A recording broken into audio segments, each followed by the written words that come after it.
विद्यार्थियों, कल आपने अवलोकन की परिभाषा जानी कि अवलोकन किसे कहते हैं। जब कोई शोधकर्ता किसी सामाजिक घटना का अध्ययन वैज्ञानिक विधि के द्वारा निरीक्षण करके किसी घटना स्थल पर उपस्थित होकर करता है तो हम उसको अवलोकन कहते हैं।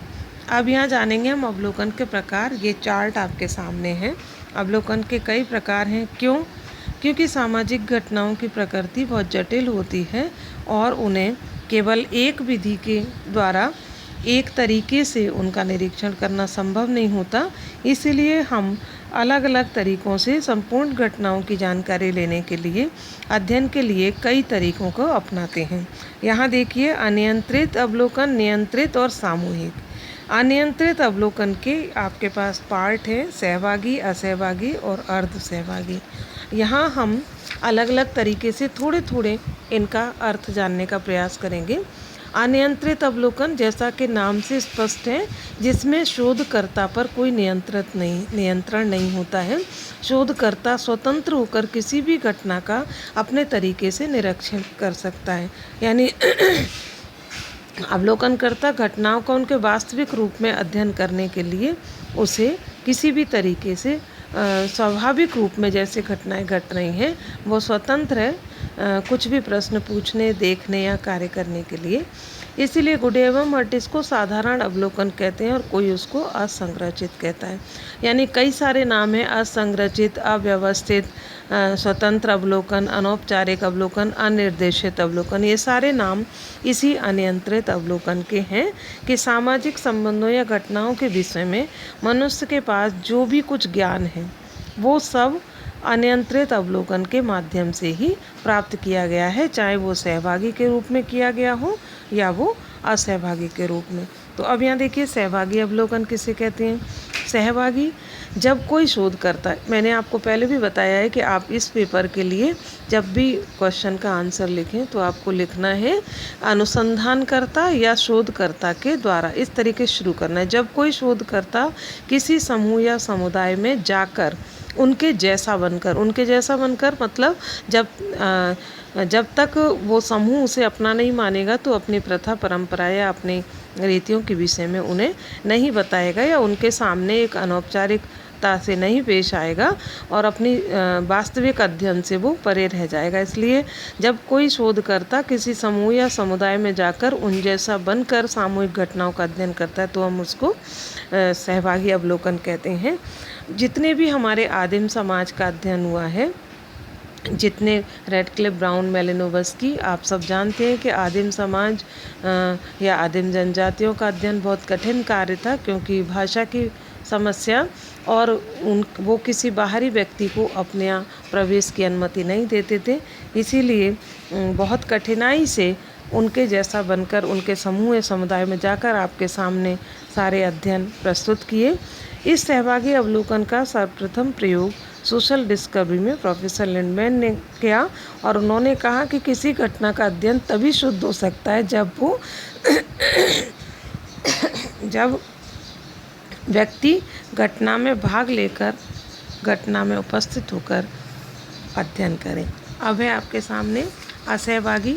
इसका उल्टा हो गया। जब कोई शोधकर्ता किसी समूह या समुदाय में बिना भाग लिए तटस्थ रहकर बाहर से, यानी जैसे आप लोग पढ़ रहे हैं क्लास में और कोई बाहर से आपका निरीक्षण कर रहा है, या किसी फैक्ट्री में जाना है तो आप बाहर रहकर दूर बिना अपना परिचय दिए अध्ययन कर रहे हैं। कुछ कार्यक्रम ऐसे होते हैं समूह या समुदाय में, जैसे महिला संगीत है, लोकगीत हैं, कुछ प्रथाएं, परंपराएं हैं जिनमें पुरुष प्रवेश वर्जित है, तो उनमें वो दूर से उनका अध्ययन करे, देखे छत से, बाहर से, या उनमें रिकॉर्डिंग की व्यवस्था कर ले और बाद में वो उनको सुनकर उनका अध्ययन करे। तो हमारे पास ना तो सहभागी का समझ में आ रहा है अर्थ। असहभागी का मतलब क्या हो गया कि जब कोई शोधकर्ता या अवलोकनकर्ता किसी समूह के जीवन में बिना भाग लिए समूह की क्रियाओं को अलग रहकर और एक वैज्ञानिक की बात तटस्थ दृष्टा के रूप में उनका अध्ययन करे तो हम उसको असहभागी कहते हैं। अब है आपके पास अर्ध सहभागी। अर्ध सहभागी आपको नाम से स्पष्ट हो रहा है जिसमें सहभागी और असहभागी दोनों का मिश्रण है। यानी न तो हम पूर्णतः किसी भी समूह या समुदाय में भाग ले सकते हैं और न ही हम पूर्णतः अलग रहकर उनका अध्ययन करते हैं। तो हमें घटना की प्रकृति के हिसाब से सहभागी और असहभागी दोनों को अपनाने की आवश्यकता पड़ती है और दोनों के अपना कर हम अध्ययन करते हैं। यानी किन्हीं कार्यक्रमों में भाग लेकर और किन्हीं कार्यक्रमों से दूर रहकर उसका अध्ययन करें। अब है नियंत्रित अवलोकन।